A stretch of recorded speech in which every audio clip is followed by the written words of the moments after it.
have a seat. Please have a seat.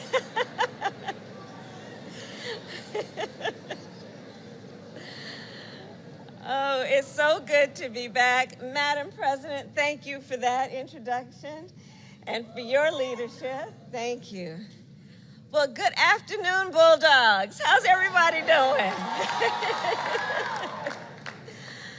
It is so good to be back in South Carolina. I really do love this state, and it is so good to be back at South Carolina State University. So before I begin my comments, let me thank the Marching 101, because y'all are doing your thing.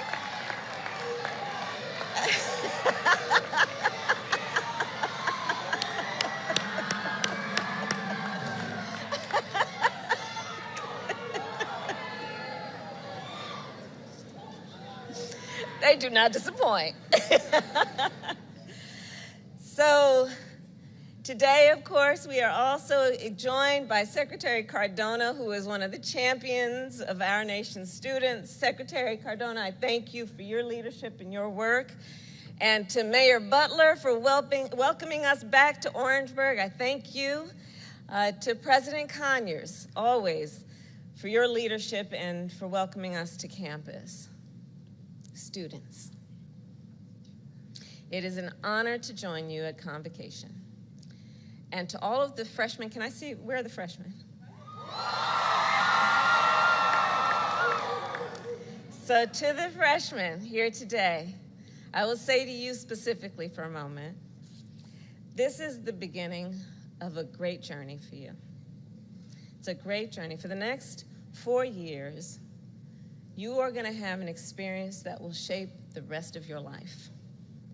The lessons that you will learn here at SC State, both inside and outside the classroom, will guide you for years to come. And of course, during your time here, you'll face challenges.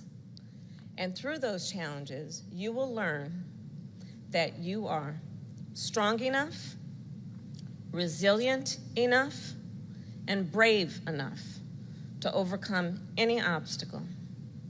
And you know, joining you this afternoon, it takes me back to when I was 17 and flew from California to Washington, D.C. to start my first year at Howard University. And I will always remember walking into freshman orientation to a room very much like this one, and very much like this one. The seats were packed with students and faculty and alumni who, just like for you, all look like us. And it was exhilarating. I don't think at the time I understood how special that moment was, where you were surrounded, and you are surrounded by people from different places and different backgrounds who are joined together in community, where you are surrounded by people who, I promise you, some will ask you to be in their wedding. Others will ask you to be godparent to their child. Some of them will ask you, please do come to my inauguration. You are, students, united by the pursuit of excellence.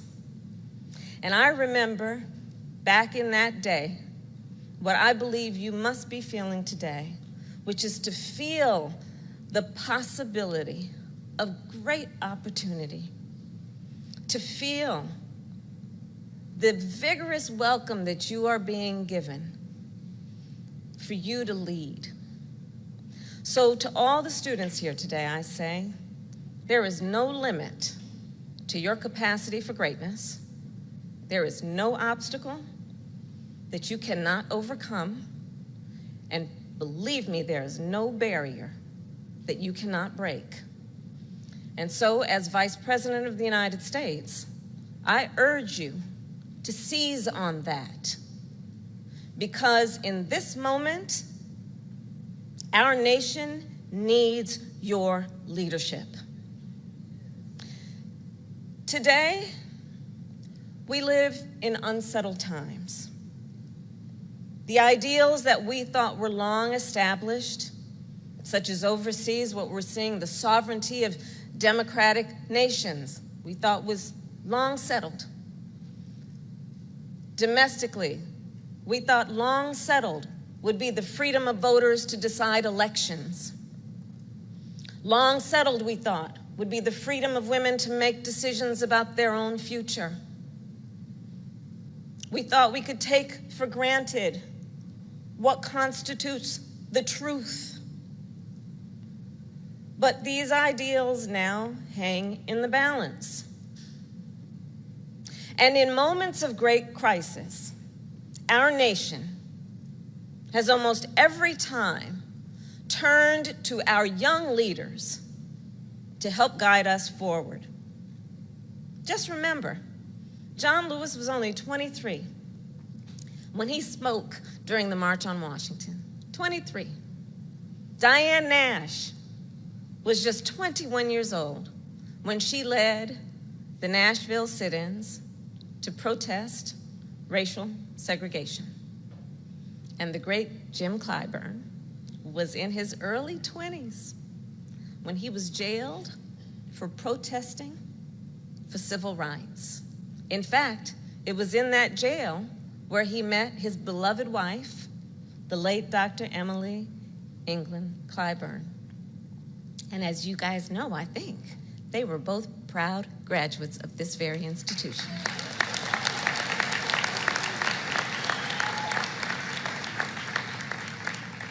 So that to say, students, we turn to you once again. Your nation turns to you. Because to move America forward, we need you. We need your passion, your purpose, and your excellence. We need your leadership for so many reasons and on so many issues. We need your leadership to help grow our economy. We need your leadership to protect our planet, to drive innovation, and to fight for equity and justice. We need your leadership to build on an economy that works for everyone. Far too many people on that point, and far too many communities in our country are being left behind. So we have invested $12 billion in community banks, which specialize in lending to minority and rural communities. But we need you to then access that capital, to build a business, to be invested in your community, to allow you to buy a home and be part of the leadership of neighborhoods and society. We need your leadership on the climate crisis. Just think, in your lifetime, your generation has experienced the 10 hottest summers on record. You all have. You have seen communities decimated by wildfires, flooded by hurricanes, and choked by drought. And you know then, we must treat the climate crisis like the crisis it is. And we're doing our part in terms of our administration to make the largest investment in history in fighting that crisis. But to implement that vision, we need you. We need chemical engineers to help us design more efficient solar panels. We need architects to help us build more sustainable homes and communities. We need climate scientists to help us model the impact of rising seas and warming temperatures. And we need you in those positions to also do the work of helping us to fight for environmental justice and equity. We need you. As Vice President, I am the chair of the National Space Council. So for generations, we say with pride, America has led the world in the exploration and use of space. Well, to continue America's leadership, Our nation needs more engineers, scientists, mathematicians, and programmers. We also need more welders and machinists and electricians. So we are investing as an administration in increasing apprenticeship programs so that students like you, and I want you to, if you have the interest or the passion, take advantage of those opportunities so you can continue to lead our nation on issues like space exploration. Students, to help us build a better future for America, we must also make sure you have the resources you need to achieve academic success without the distraction of worrying about making ends meet. So we have increased Pell Grants by $400 per student per year. It's the largest increase in more than a decade, and money that you can then use for food and textbooks and tuition and rent. But we've got to do more. As a proud HBCU graduate, I am fully aware that 75% of HBCU students rely on Pell Grants. We need your advocacy to continue to push forward on very substantial issues like that, because it makes a difference and the details matter. Speaking of HBCUs, I am proud that we have invested nearly $6 billion in our HBCUs, knowing that they are the centers, that this is a center of academic excellence. This is where we train the next generation of leaders like those who serve on our federal courts. Places like this give us the vision and, dare I say, the ambition to know what's possible even when we've not seen it before. So in addition to knowing that we should have and we have now confirmed more women of color to the federal courts than ever before at this point in a presidency, it means that because of the inspiration of places like this, we knew we also needed to deal with that at the highest court in our land. And that happened. And her name is Justice Ketanji Brown Jackson.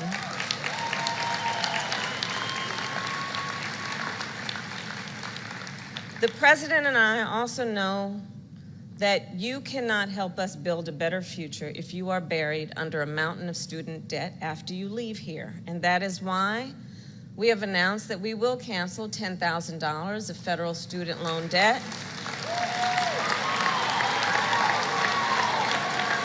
Right. For all borrowers making less than $125,000 a year, and we will also cancel, and this is of particular relevance to HBCU students, $20,000 of debt for Pell Grant recipients. And it's important for you to know that this loan forgiveness does not just apply to graduates. It also may apply to many of you sitting here right now. So if you received, please take note of this, if you received a federal loan before July 1st of this year, you are eligible. If you have a friend or a sibling or a cousin who acquired that student loan debt to the point that they may have had to leave before graduation, you needn't have graduated to apply for the debt relief. So please help me get the word out so folks can take advantage of that. And all of this to say that since we took office, we have made real progress. And Madam President mentioned the path leading to us taking office came right through this beautiful university. So let me be clear then. We have seen great accomplishments, but we still have a lot more work to do. We still need to make, for example, community college free for all people. We know that access to quality education should not be determined by whether or not you can afford it. We still need to make sure all people can access the health care that they need, especially mental health care.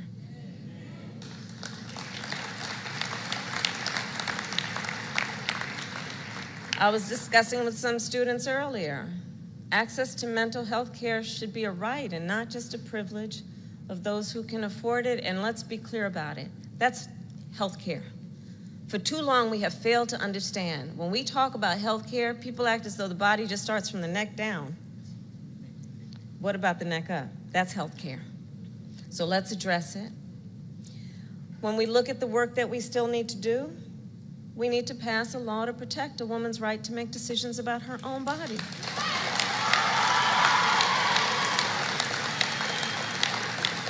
Without government interference. We need to pass the Freedom to Vote Act and the John Lewis Voting Rights Advancement Act to protect voting rights in every state, especially in those states that have passed laws that intentionally make it more difficult for people to vote. Laws that, not far from here, ban drop boxes and restrict early voting.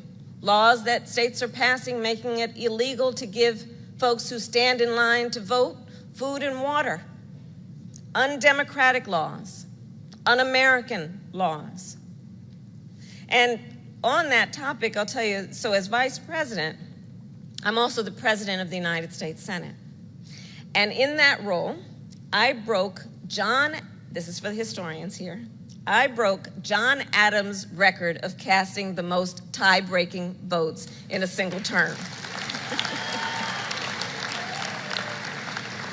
So for context, this kid who was born in Oakland, California and graduated from an HBCU just broke the record of John Adams. I think we should all fully appreciate how history can take a turn. And I'll tell you in that capacity, then I cannot wait to cast the deciding vote to protect voting rights and women's health. Yes.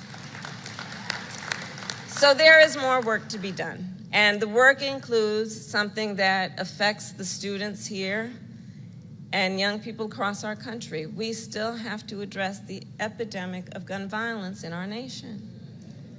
Because all communities have a right and should be able to live free from the fear and the terror of gun violence. And to accomplish those goals, we need you. I have talked as Vice President directly with 100 world leaders, in person or by phone, presidents, prime ministers, chancellors, and kings. And they have asked me in those conversations, in this moment of great uncertainty, how will our nation, how will you as Americans respond? Well, I think that is a question we all have to answer together. And that is a question undoubtedly and invariably you will answer. Today as students, tomorrow as graduates, and for the rest of your lives as Americans, you will help to determine our nation's future by excelling when required, by marching, by advocating, by organizing, and by leading, and by voting. In our democracy, your vote is one of your most powerful tools for driving change. So given that today is National Voter Registration Day, please make sure that you each are registered to vote. There's a website, vote.gov, because there is an important election happening in 49 days, and so much of what we discussed here is on the line. Your vote is your voice, and we need your voice. We need you to lead America forward. And President Biden and I will be with you every step of the way. May God bless you, and may God bless America.